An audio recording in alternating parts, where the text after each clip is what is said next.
Სამები, მადლობა რომ მონაწილეობთ ჩვენს ეთერში. არაერთ შეხვედრაზე გვილაპარაკია, რომელსაც კობახიძე ბიზნესის წარმომადგენლებთან მართავს და კი განათლება იყო დღეს თემა, რომელიც დაანონსდა, მაგრამ როგორ ფიქრობ, აი ამ ფონზე, თქვათ ამგვარ შეხვედრებს რა ფასი აქვს და რატომ ხდება ეს? აი რა შეგიძლია უთხრა ამის შესახებ ჩვენს მაყურებელს, იმიტომ რომ წინა ეთერში ჩვენ ეთერის სტუმრები საუბრობდნენ იმის შესახებ, რომ ახალი რეალობა არის, რომელზეც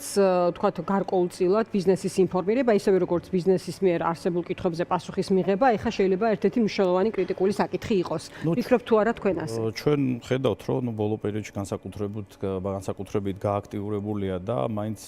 ხედავთ, რომ სანამ ეს აქტიურად დაიწყებოდა დაჭერები იქამდე იყო რაღაცა ეტაპი შეხვედრის დიდუბეში შეხვდა, თუ არ მახსოვს,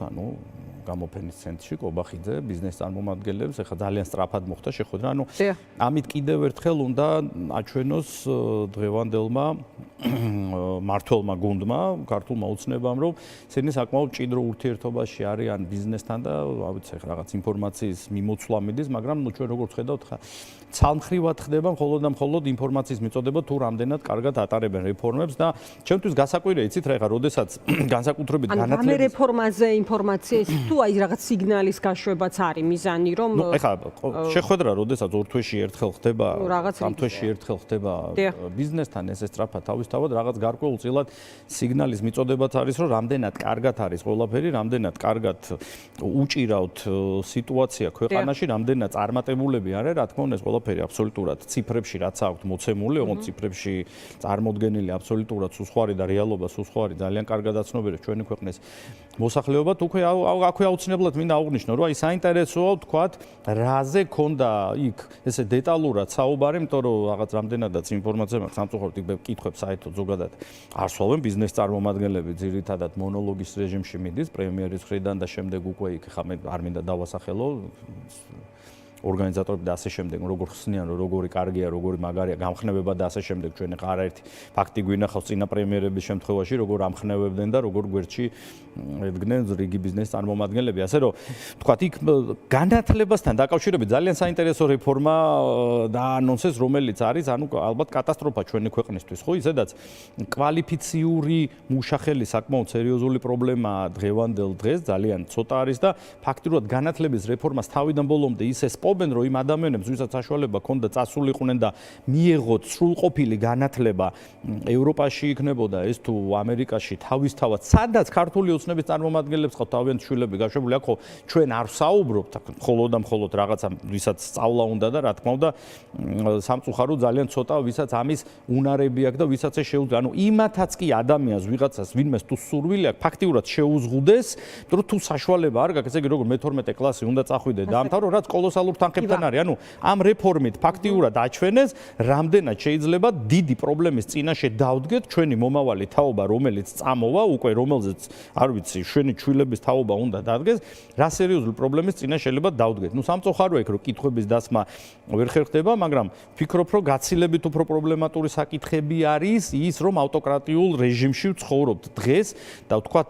მართლობა, რომელიც არის ერთპარტიული, ცალსახა და დეკლარირებული, ხა ჩვენ რაც არ უნდა ვისაუბროთ, რომ იქ შიგნით რაღაცა ეგრეთ წოდებული ოპოზიცია შეიქმნა, არ ვიცი, ამას წინათ კიდე ვიღაცები გამოვიდნენ, ადამიანები რაღაცა პარტია შექმნეს, რომ ჩვენ ოპოზიცია ვიქნებით, არც მახსოვს, არ ვიცი, რაღაც სახეები იყვნენ, ახალგაზრდები, რაღაც არ ვიცი, ვინ იყვნენ საერთოდ, იქ რაღაც გახარიაც ეგრეთ წოდებული ოპოზიცია შევიდა და ბოდიშამ სიტყვას ვიხმარ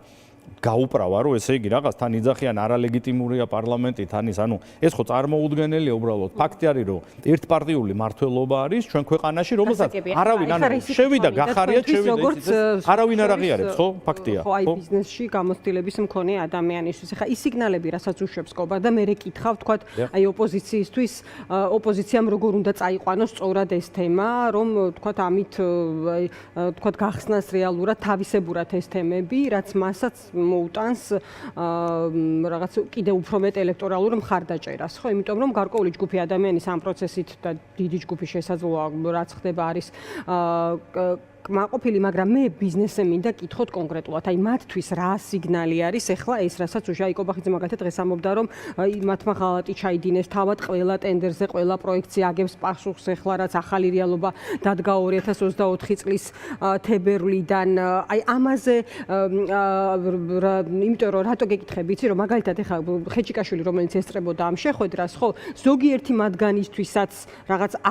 ახალი სიგნალია, ხო, იმიტომ ჩვენ არ ვიცით ვინ რაში მონაწილეობდა კონკრეტულად, მაგრამ აი ითქვა რომ მისი იყო ბიზნეს პარტნიორი ტუკვაძე, სულ შეუბნებოდა რომ მას მიქონდა ფული და ამ ფულს ინაწილებდა უკვე ბრალდებულ ბურჭულაძესთან ერთად, ხო? აი ხელისუფლების სათქმელი და ბიზნესის შემხედრი პოზიციები, ისინი ახალ რეალობას უნდა მოერგონ. ბატონო, ანუ ჩვენ რასაც უყურებთ, ერთის მხრივ ნულოვანი ტოლერანტობა არის და ფაქტიურად ძალიან აქტიურად დაიწყეს კორუფციის მიმართ ბრძოლა, თუმცა აქ საინტერესო არის, რომ რიგ შემთხვევაში ვთქვათ, ადამიანების მიმართ გირაოს გამოყენება დაიწყეს და როგორ შეიძლება ვთქვათ, იგივე არ ვიცი, რომელიღაცა სიპის წარმომადგენელი იყო ინფრასტრუქტურის, ხომ გონი გუში შეუპარდეს 300,000 ლარი გირაოს. როგორ შეიძლება, როდესაც ადამიანს არ ვიცი, რამდენი უნდა ქონოდა ხელფასი, ალბათ 10,000 ლარი, რომ 300,000 ლარიანი გირაო გადაიხადოს და თუნდაც მილიონიანი გირაო, რომელიც შეუფარდეს. კორუფცია როგორც ესეთი ძალიან მინდა კარგად ავხსნა, რომ არ არსებობს მხოლოდ და მხოლოდ სახელმწიფო чиновникების მხრიდან, თუ იქ ბიზნესის წარმომადგენელი ჩარეული არ არის. რა თქმა უნდა, იქ როდესაც ახლა სქემებს რასაც აცხადებენ, იმ ტენდერში მონაწილეობას იღებს ბიზნესის წარმომადგენელი, რომელთანაც ხდება გარიგება, ანუ ორივე მხარე არის ერთნაირად დამნაშავე, ანუ ფულს მიცემ თუ ფულს აიღებ, ანუ ორივე აბსოლუტურად ერთნაირად ისჯება. ანუ ეს სიგნალი ალბათ გაშვებული, ალბათ არა, ეს სიგნალი გაშვებულია, რომ ვინც მონაწილეობა მიიღო ამაში, განსაკუთრებით ჩვენ ხედავთ რაღაც დაკავშირებული კომპანიები არის და აბსოლუტურად ყველა მთავრობის წარმომადგენელს არ ვიცია, ხო, იქ არ ვიღაცის ცოლის ბიძაშვილი, მამიდაშვილი, დისკმარი, რაღაცა 9 მილიონი, 11 მილიონი, არ ვიცი, თვითონ საინტერესო იყო სხვათა შორის დღევანდელი ინფრასტრუქტურის მინისტრის გამოსვლა, ხო, პარლამენტში იყო, თუ არ ვცდები, რომელმაც ფაქტიურად აღიარა, რომ მილიარდად ასებული პრობლემური პროექტების ღირებულება. ხო, თითქმის 5 მილიარდიდან, ხო, თითქმის, ანუ ეს ხო არ ვიცი ხა რა მასშტაბის კორუფციაზეა საუბარი, ოღონდ ამასთან დაკავშირებით ხა ძალიან კარგად ფაქტიურად აი ესეთი ჩატარებაც არ ჭირდებოდა საგამოძიებო გამოძიების ჩატარებაც არ ჭირდებოდა, იმდენად კარგად აწვდი და ნოდარ მელაძე თავის შოუდან აი ფაქტიურად გადაშლილი ჟურნალი იყო მათთვის, რომ უბრალოდ უნდა მისულიყვნენ გამოიძიებინათ. ხა ეს დღეს ხო არ ხდება, ჩვენ ძალიან კარგად გვახსოვს იგივე პირველი პრემიერობის დროს ირაკლი ღარიბაშვილის მისი დათხოვნა ძალიან კარგად გვახსოვს, კახური კლანი იმდენად მოადლიერა, იმდენად აქტიურად იყვნენ კორუფციაში. ხო დასმული რომ როგორ პარავდნენ ეს ადამიანები და როგორ შეიძლება რომ ეს არ იყო მაშინ მოხდა მისი გაშვება ამის შემდეგ დაბრუნება მოხდა, ოღონდ მასშტაბი გაცილებით უფრო მეტად გაზრდილი იყო და დღეს ჩვენ ამ ყველაფერს ხედავთ. ამიტომ ხა რაც არ უნდა დღეს არ ვიცი მოიწმინდონ ჩირქი ქართული ოცნების წარმომადგენლებმა 13 წლის. ცალსახარ რა უნდა გამოვიდეს ახლა მათ პერიოდში, ესე იგი პრეზიდენტი ორი, რომელიც არჩეული იყო, თურმე არის გამყიდველი, მათი პრემიერ-მინისტრი იყო, რომელიც ოპოზიციაში ეგრეთ წოდებულში დღეს რომელიც არის გამყიდველი, აგრეთვე პრემიერ-მინისტრი მთელი თავის გუნდით ორჯერ პრემიერ-მინისტრი, რომელიც იყო თავდაცვის მინისტრი, რომელიც იყო შინაგან საქმეთა მინისტრი, არის კორუფციაში მხილებული ან მილიარდი საიდან უნდა მილიონი ბოდიში საიდან უნდა მოიტანოს იმ ადამიანმა, ანუ აი ეგეც ხო სასწაული არის და ანუ მე ვფიქრობ ეს ზღვაში წვეთე, მაგრამ ყველაზე მნიშვნელოვანი ალბათ და რა კითხვებიც გარკვეული დრო დამჭირდაო გადამჭრელი ზომების მისაღებად, ამასაც ამბობდა დღეს ირაკლი კობახიძე და 2023 წელს ახსენებდა ასევე ივანიშვილის გამოსვლას, რაღაც ახალ თარიღად თქვათ ასახელებს 23 წელს. ხო, ნუ ნახეთ აქ არის, აქ გვაქვს ახლა ჩვენ ერთ გუნდზე საუბარი ხა, რაც არ უნდა ერთმანეთს ხელი შეაწმინდონ. ხა წარმოუდგენელი ხა ფაქტი არის, რომ ამ დროს მოხდა ქვეყნის ძარცვა პირდაპირ მნიშვნელობით, ამიტომ მოდი გავიხსენოთ წინა პერიოდი, რომელსაც აი სისხლიან 9 წელს რო ეძახიან და მართლა როდესაც პროევროპული ვიყავი და როდესაც მოხდა ქვეყნის განვითარება. მაშინ რაღაც რიგი გადაცდომები პირობითად ვიძახი თუ იყო და თუ ბიზნეს რაღაც გადასახადების გადახდა უწევდათ, ანუ თუ ბიზნეს აჯარიმებდნენ, თუ ბიზნეს არეკეტებდნენ, თუ ასე შემდეგ, ძალიან კარგად ვიცოდი, რომ ის თანხა პირდაპირ მიდიოდა ბიუჯეტში. ის თანხა კონკრეტულად არავის ჯიბეში მაშინ არ წასულა. აი ძალიან საინტერესოა რა, ეხლა ამდენი თანხები რო ამოდის, ეს თანხები ბიზნესმენებისგან, რომლებიც მიდიოდნენ და პირდაპირ ბანკების რიგში დგებოდნენ. ხო, ანუ ბიუჯეტში ხდებოდა, ანუ გადახდა ნებისმიერ ბიზნესმენთან შეგიძლიათ მიხვიდეთ, მაგრამ აი ხა როდესაც კორუფციის ხილება მიდის და ამ თანხების ამოღება მიდის, მე ვფიქრობ ეხა ჩემი პირადი ხედვა არის, რომ ალბათ ზღვაში წვეთია ზოგადად, რასაც გვაჩვენებენ და ესე რაღაც სურათისთვის ჭირდებათ, რომ იქ რაღაც, ანუ წარმოგიდგენთ სახში რომ 6 მილიონს ინახავს ადამიანი უცხო ვალუტაში დოლარში, ანუ რა კოლოსალურ თანხებზეა ზოგადად ლაპარაკი და როდესაც ინფრასტრუქტურის ამხელა პროექტებზეა საუბარი, მით უმეტეს, ანუ ჯარზე მოპარული ფული ეს ხო რაღაც არ ვიცი სიწმინდეების შეხება პირდაპირ მნიშვნელობი და სკოლის და ბაღის რემონტიდან მოპარული, ანუ კატასტროფული ვითარება, ანუ ალბათ მოწინავე ქვეყანა დადგენილება შეხა პირდაპირ ეწერა ეს რომ ამ ყველაფრის შედეგად არაშენებულა ბაღებიო რა ძალიან ხო, ანუ პირდაპირ ალბათ სოფლიოს მოწინავე ქვეყანა ვიქნებით, რომ რაღაც კორუფციის წარმოუდგენელი მასშტაბი არის და ეს საერთოდ წარმოუდგენელი კორუფცია არის, რაც ნახეთ ჩვენი ქვეყნისთვის რეპუტაციულად არის დამაზიანებელი, ყველაზე მნიშვნელოვანი რა არის და რას მინდა ხაზი გაუსვა. აი ეს ყველა ქმედება, ეხლა რასაც აჩვენებენ, იგივე ტანკერი, რომელიც შემოვიდა რუსეთიდან დასაქცირებული, ხო? ნავთობი, რომელიც აქ უნდა გადამუშავებულიყო და შემდეგ არ ვიცი რა მიმართულებით წასულიყო. ანუ ეს ყველაფერი აჩვენებს, რომ საქართველოს არის შავი ხვრელი, არ არის მიმზიდველი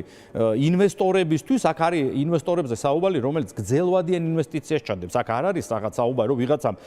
ცათამბჯენი ააშენოს, სადაც კვადრატული კოლოსალური თანხა ეღირება, სადაც ისევ რაღაცა არ ვიცი, ვიღაც შეიხები შემოვლენ და ისინი იყიდან. ანუ აქ არის საუბარი ინვესტიციაზე, რომელშიც გრძელვადიანი იქნება, სადაც თქვა ჩვენი ქვეყანა წარმოჩენილი იქნება როგორც წარმოებელი გარკვეული პროდუქტი, სადაც იქნებიან თქვა ათობით ან ასობით ადამიანები დასაქმებული. ეს არის ინვესტიცია და თქვა არა სამშენებლო ბიზნესი, რომელიც არის თქვა ერთჯერადი. მე არ ვემიჯნები, რა თქმა უნდა, ნებისმიერი ინვესტიცია ძალიან მნიშვნელოვანია, მაგრამ ეხლა თქვა რითიც თავს იწონებენ ეხლა ბოლო პერიოდში, რაზეც ბუმი ატყდა, რომ თურმე არმაბი ინვესტორები შემოდიან და ასე შემდეგ. ეს შეიძლება რაღაც გარკვეულწილად წლების მერე პრობლემატურ საკითხად დადგეს, იმიტომ რომ სახელმწიფო გარკვეულწილად შევიდა და ვფიქრობ, რომ ანუ აქ შესაძლებელი იქნება ისევ იმ ადამიანებისთვის, თქვა, ვისაც ინვესტიცია აქვს ჩადებული, იგივე არაბული ქვეყნებიდან, ვისაც ამის საშუალება აქვს, იგივე არ ვიცი, შეიძლება ჩვენი ჭრდილოელი მეზობელი ქვეყნიდან, ვისაც საკმაოდ დიდი თანხები აქვს, შემოვიდნენ, ეს ფული უბრალოდ გაათეთრონ, უძრავი ქონება იყიდონ და როგორც არაერთხელ მოგვისმენია ჩვენ იგივე 2008-ში, ანუ რა საუბრობდა იგივე პუტინი, ხო? ყველაზე დიდი დიქტატორი მსოფლიოსი, რომ თავის მოსახლეობის დასაცავად შემოდიოდა, რომელიც არის 10%, ანუ რამხელა საფრთხის წინაშე შეიძლება დავდგეთ, ხო, ჩვენი ქვეყანა ამ პროექტიდან გამომდინარე, რომელიც ახლა არის, რომ შეიძლება იგივე არაბულმა ქვეყნებმა რაღაც დააყენონ. ამიტომ აქ რაღაც იმაზე საუბარი, რომ ეს არის ძალიან მაგარი ინვესტიცია, ალბათ არა, არასწორი იქნება, იმიტომ რომ ეს ინვესტიცია არის ერთჯერადი და რაღაც სხვა თემაზე არის გათვლილი, ასე რომ გაცილებით მეტი პრობლემების წინაშე ვდგავარ და დღეს მართლა ამის მტკიცებულებები, რომ ის ერთჯერადი და სხვა თემებზე გათვლილი ინვესტიცია? ხო, რა თქმა უნდა, ახლა ხალხსახად, რა თქმა უნდა, აბა ახლა ინვესტიცია, რომელიც საჯარო თომისაწვდომია, გაქვთ მოლოდინი, რომ ამაზე კიდევ უფრო მეტი უნდა გახდეს ცნობილი თუ აი რა ამაზე რაც გააკეთეს და რა ცნობებიც გავრცელეს, ალბათ საკმარისია მათი მხრიდან აქ დეტალებზე არც წავა არასდროს საუბარი, აქ თუ რაღაცა ოდესმე ცვლილება როცა იქნება, ცვლილება როცა მოხდება, რა თქმა უნდა, მე ეხა საჯარო გახდება ყველაფერი, მაგრამ ძალიან კარგი, მე მინდა ისევ პირველ თემას დაუბრუნდე, რითიც დავიწყეთ ჩვენ რომ ესა ბიზნესისთვის, რა თქმა უნდა, განგაში სიგნალი არის, როდესაც აქტიურად წავიდა საუბარი კორუფციასთან დაკავშირებით. ხა, როდესაც ეს ვერტიკალური ხაზი მოდის ზევიდან ქვევით, ბაშვილიდან, ნახეთ, ზევიდან მოვდივართ, რა საინტერესოა, ხო, ანუ პირველი. ეხა როგორ გაქვს წარმოდგენილი, რომ იგივე სხვადასხვა რეგიონებში მერები იქნება, იქ გამგებლები იქნება. ალბათ ბევრი იფიქრებს, რომ ეხა იქ რა ხდებოდა და იქ ალბათ პარლამენტში წარმოდგენილი ეგრეთ წოდებული მილიონერი დეპუტატები, რომლებიც არიან ეგრეთ წოდებული დეპუტატები, ამ თავს ვიხმარ, რომლებსაც მართლა კოლოსალური თანხები აქვთ ნაშოვნი, როგორ, ანუ თუ დღეს თქვა დაჭირდათ, მათ ყველაფერი არ იციან, ძალიან კარგად იციან, ზედმიწევნით კარგად იციან, ვის, საიდან, რა, არა, ვიცით, რომ მაგას ამბობს და ამაზე მაგრამ ივა, აი რას მიახსენებს ყურადღება, რას ამბობდა კობახიძე დღეს, რომ ძალიან რთულ წლებშიო კონკრეტულმა ადამიანებმა გადაწყვიტესო ხელის მოთბობა. აი თქვა სისტემურობა უკვე როგორი ამბავია, ხო, სისტემური თუ არის, თქვა მაშინ სად იყო ივანიშვილი, ხო, ესეც იყო კითხვა დღეს, რომ როგორ შეიძლებოდა რომ თქვათ ეს მისი მწვანე შუქის გარეშე სისტემური იყო მათ ყველაფერში ფესვგადგმული ყოფილიყო ეს, მაგრამ ეხლა მე ისი კითხვა მინდა თქვენთვის. აი ეს ინფორმაცია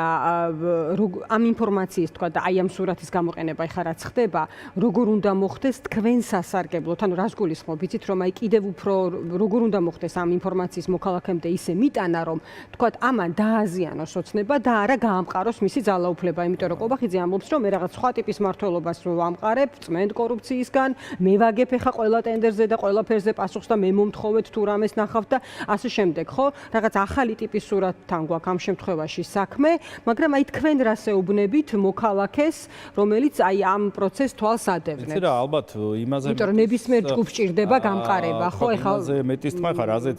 ვისაუბრე, რომ აქ ეხა ცალსახად მხოლოდ აქ სახელმწიფო მოხელე ბიზნესის გარეშე ვერ იქნება ჩართული და მით უმეტეს, როდესაც ესეთი მაღალი მასშტაბის კორუფციაზე გვაქვს საუბარი, რაც ეხა ბოლო თვეების განმავლობაში გამოჩნდა, ალბათ ზედმეტია თვითონ საუბარი, მაგრამ ძალიან კარგად ხდება და ვფიქრობ, რომ და ძალიან კარგად ვიცი ისიც, რა თქმა უნდა, ხა მე ამ ქვეყანაში დავდივარ განსაკუთრებით ამ ქალაქში და არაერთ ადამიანთან მაქვს